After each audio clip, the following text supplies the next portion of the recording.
Olá, muito boa tarde. Assinala-se em Portugal a Semana Caritas e entre os projetos que coordena está uma editora que tem por objetivo promover a investigação e a publicação de livros sobre a doutrina social da Igreja. António Lajes Raposo é o responsável pela editorial Caritas, com quem conversaremos daqui a pouco, depois de mostrar notícias que marcam a atualidade religiosa. Em pleno Ano Santo da Misericórdia, um apelo especial do Papa, que os políticos corruptos se convertam.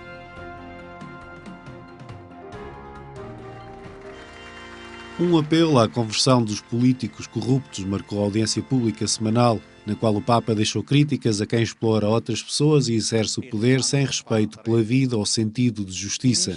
Francisco falava perante dezenas de milhares de pessoas reunidas na Praça de São Pedro, partindo de um episódio bíblico, o rei Acabe, que manda assassinar Nabote para lhe roubar uma vinha.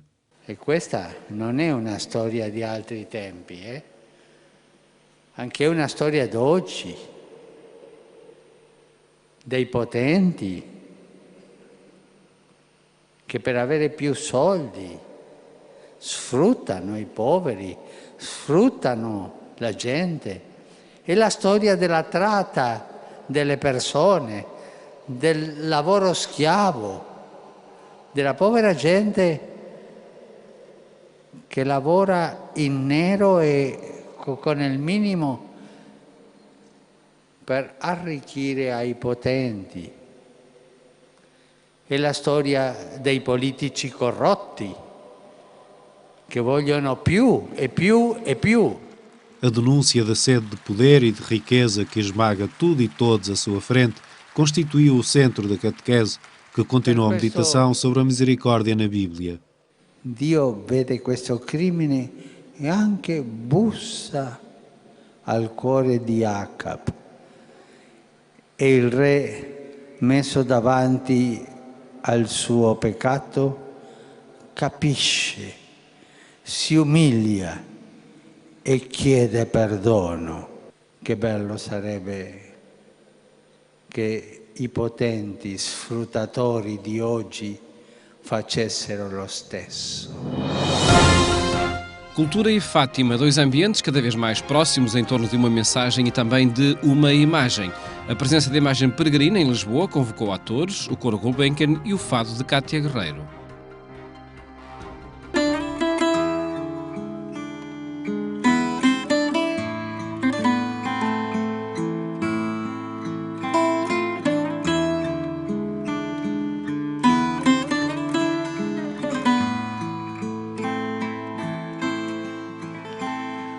Ave Maria tão pura, Virgem nunca maculada,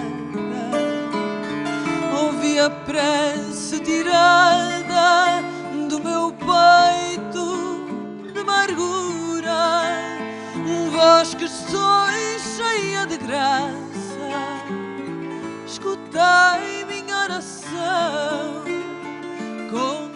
Fado e Fátima, dois ambientes do Portugal contemporâneo que se dizem reciprocamente. A presença da imagem peregrina de Fátima em Lisboa confirmou-o.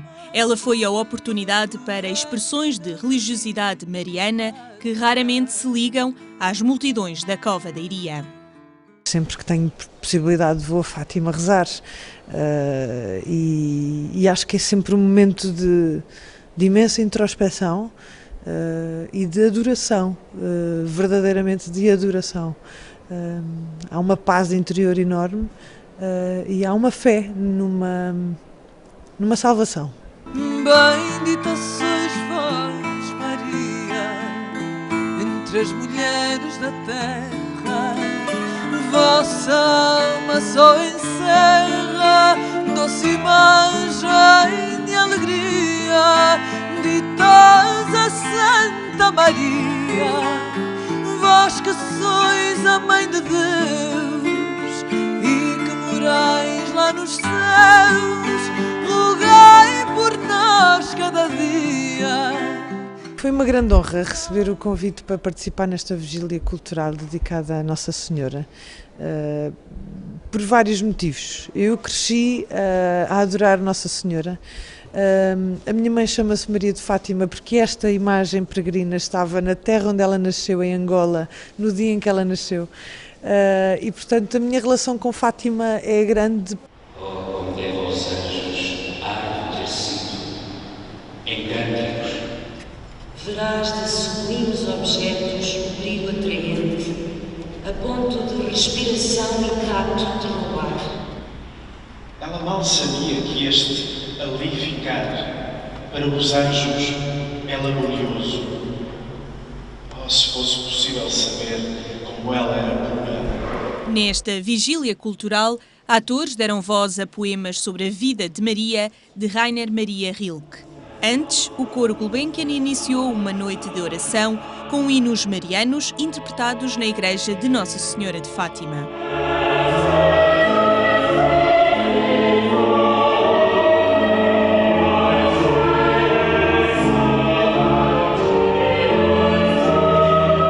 Achámos que a presença de Maria na cidade devia, muito também na lógica daquilo que nos diz o Papa Francisco, ir a periferias. Não é que a arte e a música seja uma periferia, mas é, no fundo, mostrar esta vontade de sair e de não fazermos da visita de Nossa Senhora apenas alguma coisa de consumo, digamos, interno, mas de alguma forma abrir também este mundo da arte e aproveitar.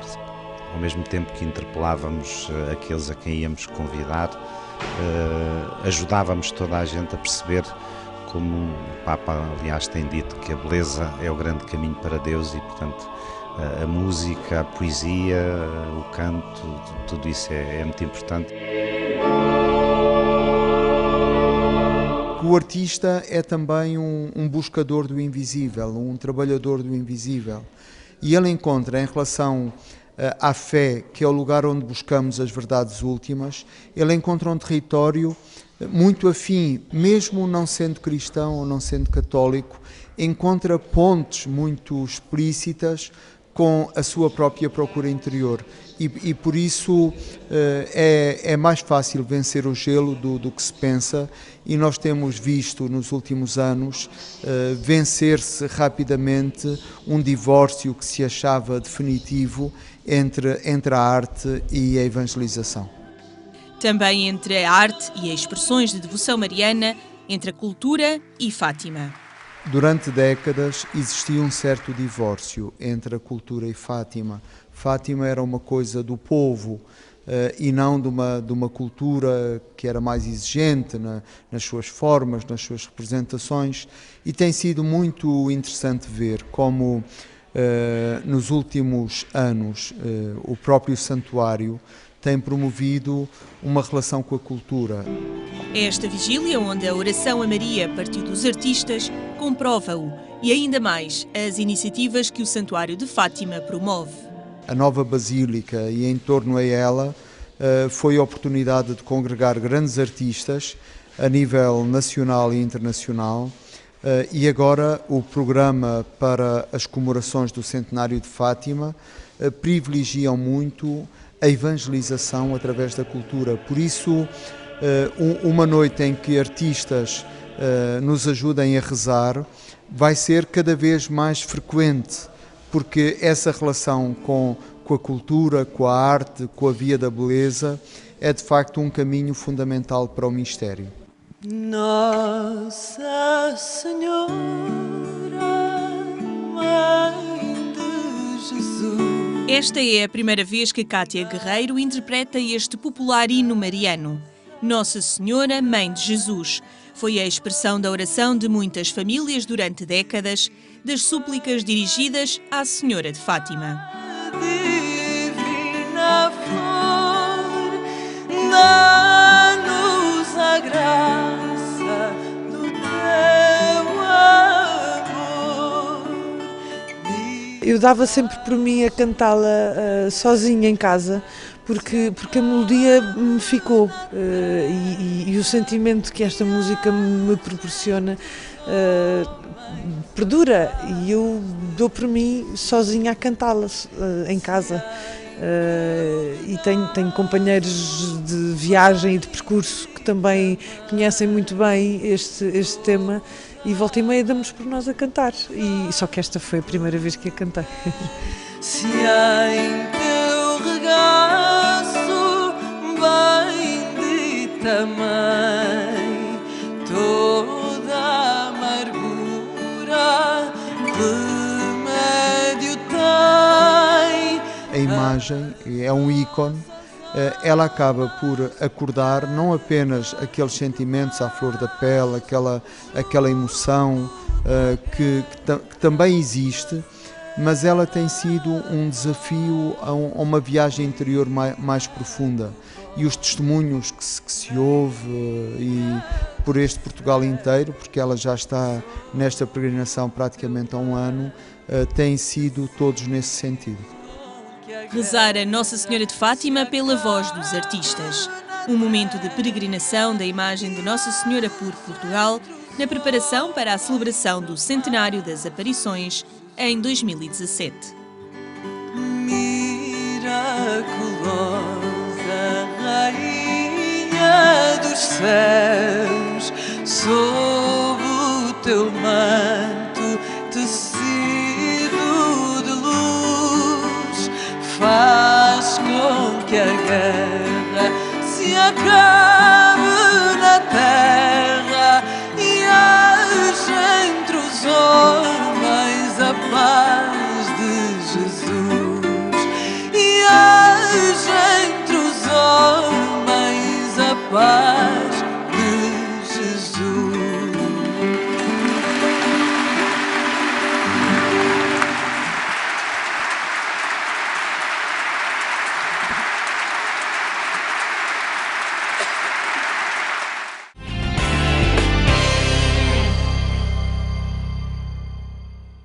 O portal informativo agência.eclesia.pt atualiza estas e outras notícias de forma permanente. Falamos agora sobre a editorial Cáritas com António Lage Raposo, convidado do programa Eclésia.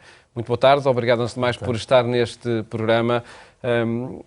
A Semana Cáritas acontece por estes dias, o peditório público também, a partir desta quinta-feira. Relacionamos muito a Cáritas com ações de solidariedade, de ajuda, e por certo que sim. Como se inscreve um projeto editorial como este que coordena? Olha, de duas maneiras. Uma delas é que é preciso pensar as coisas. E nós lançámos um programa que se chama A Aliança do Pensar e do Fazer. A Cáritas é bem conhecida pelo fazer, mas é preciso um raciocínio, uma reflexão e fundamentar as coisas. E, portanto, a Cáritas estabeleceu a editorial no sentido de fazer as publicações que são necessárias para este objetivo. Este objetivo divide-se em duas linhas. É sempre uma ligação com o ensino superior. E em duas linhas, uma com a Universidade Católica, que diz respeito aos fundamentos. E, portanto, à zona teológica, à zona filosófica e aquilo que diz respeito à teologia moral, à doutrina social da Igreja. O outro é com o ensino técnico das profissões que têm a ver com a atividade social. E, portanto, essa é feita com o ensino superior que está espalhado pelo país, principalmente politécnicos e universidades também. Os livros que temos expostos aqui sobre a mesa mostram que há já um caminho percorrido nessas duas áreas, não é? Esta coleção resulta dessa parceria com a Faculdade de Teologia da Universidade Católica, com diferentes títulos, e com os politécnicos, área mais profissional, uma outra coleção. Disse-me há pouco já que os fundamentos estão na preocupação desta primeira coleção. Primeira, enfim, creio que foi a primeira a aparecer, não é? Na editorial Cáritas. Tem atingido os seus objetivos, na sua opinião, de fundamentar esse trabalho que a Cáritas vai desenvolvendo? Olha, eu quero crer que sim. As vendas mostram que as vendas não são muito grandes, porque a gente está a falar de livros que são quase confidenciais. É por isso que eles são difíceis e é por isso que tivemos de pegar neles. Porque a edição está em crise, os livros ou se fazem com grandes tiragens e são viáveis, mas pequenas tiragens não são. E nós estamos dedicados justamente àquilo que não havia no mercado, que eram as pequenas tiragens. E nesta relação com a Universidade Católica, temos estado a publicar todos os livros que na área da teologia moral saem neste momento acerca do assunto. Saem em qualquer parte do mundo, não é? Sim, bom, praticamente isto vem da Gregoriana e de um grupo que lá existe, de que o Padre Pereira de Almeida, que é o professor de Teologia Moral na Católica, faz parte. E é esse grupo que todos os anos produz um livro e nós estamos a publicá-los. Portanto, são subsídios também e para os próprios alunos da Faculdade de Teologia? Sim, livros. Porque isto é coordenado com os professores e, portanto, está ligado com as necessidades que eles sentem, não é? O outro, dentro disto, não estamos a fazer só isso, estamos a publicar os livros de referência que existiram lá para trás, que nunca foram publicados em português, porque nessa altura eram publicados em francês. E as pessoas liam francês, as que se interessavam por isto, hoje não leem francês e não têm. E, portanto, quando muito vão ao inglês, mas o inglês é um bocadinho estranho a este tipo de linguagens. Pronto, portanto, é isso, essa linha está feita. Nós vamos, neste momento, a passar os 30 livros publicados no total. Aquilo que fazemos também é ir fazer simpósios com as universidades aí espalhadas pelo país a apresentar de cada vez um grupo de livros. Portanto, faz-se o simpósio e lá apresentam-se os livros de uma zona e da outra. E depois de cada uma desses simpósios, fazemos um caderno que publicamos na Eclésia como encarte digital. No semanário digital da Eclésia, sim. Exatamente. E o nosso também, digital. Metido lá dentro. Pronto, e portanto é isto assim que estamos a um trabalho verdadeiramente em rede e a atuar em diferentes frentes, não é? Para permitir que estes temas cheguem a mais públicos e pedir-lhe para falar dessa outra linha de publicação e sobretudo nos dizer de que forma é que tudo isto foi pensado. Parcerias com os polistécnicos, com as Cáritas diocesanas, que rede é esta? Bom, nós, dentro deste programa da Aliança do Pensar e do Fazer, temos estado a propor aos politécnicos e universidades criar um prémio para a melhor dissertação nestas áreas que seja feita nessa escola superior. E aquilo que nós oferecemos como prémio é publicar essa dissertação. Este prémio tem um nome que é escolhido dentro da área geográfica de que estejamos a falar e pronto, e portanto constitui ali e tem estado a correr muito bem. Nós já levamos neste momento 8 protocolos assinados nesta linha. Com diferentes politécnicos? Com diferentes politécnicos. E pronto, quer dizer, e assim estamos a andar. Qual é o papel da Cáritas diocesana nesse processo? Porque isto pretende fazer chegar ao interior, em primeiro lugar, especialmente o interior, isto é mais importante, fazer lá chegar quer os conhecimentos, quer as pessoas, quer dar uma oportunidade aos próprios professores que existem nas universidades e politécnicos do interior, que têm muito mais qualidade do que esta coisa de se pensar que não é Lisboa, mas não é assim, e que têm estado a contribuir com doutoramentos para nós fazermos a publicação. De maneira que as Cáritas diocesanas depois agarram nisto e vão estender isto pela sua diocese da mesma maneira, já noutros sítios. Quem é que decide qual a obra a publicar? Nós temos um conselho editorial, não é? Onde vamos, e também conforme as oportunidades, não é? E vamos escolhendo quais são os livros a encaixar dentro destas linhas com que estamos a mexer. Pelo que vemos nos títulos que aqui tem, há temas muito abrangentes, desde a pobreza, a gerontologia, crime, enfim. Esta escolha resulta também das diferentes áreas de investigação em curso nesses politécnicos? Sim, porque isto quer dizer acabar por haver um certo acerto e interesse da parte dos estudantes em fazer trabalho nesta linha, visto que a gente dá esta possibilidade da publicação, não é? E, portanto, assuntos que não têm sido estudados, por exemplo, o desemprego de longa duração. Foi dos últimos publicados? É um dos últimos publicados, um sobre o rendimento social de inserção, não é? Portanto, estes temas estão agora, com isto, a ser suscitados por esta linha de trabalho. Portanto, nós acabamos por estar a promover investigação na linha que nos interessa destes assuntos e que tem muito pouca publicação. São setores onde existia e há muita ação social. Através deste projeto há também o tal pensamento e a investigação que é promovido. Sim, porque aquilo que nós queremos é dar um fundamento mais seguro, mais científico, em relação ao trabalho que os agentes da pastoral familiar social fazem pelo país. Há algum título que já esteja a ser preparado para proximamente a ser publicado? Sim, há vários. Há vários, os livros levam um certo tempo a preparar. Portanto, vamos ter um muito interessante, que é a influência destas doutrinas nos empresários e nos trabalhadores.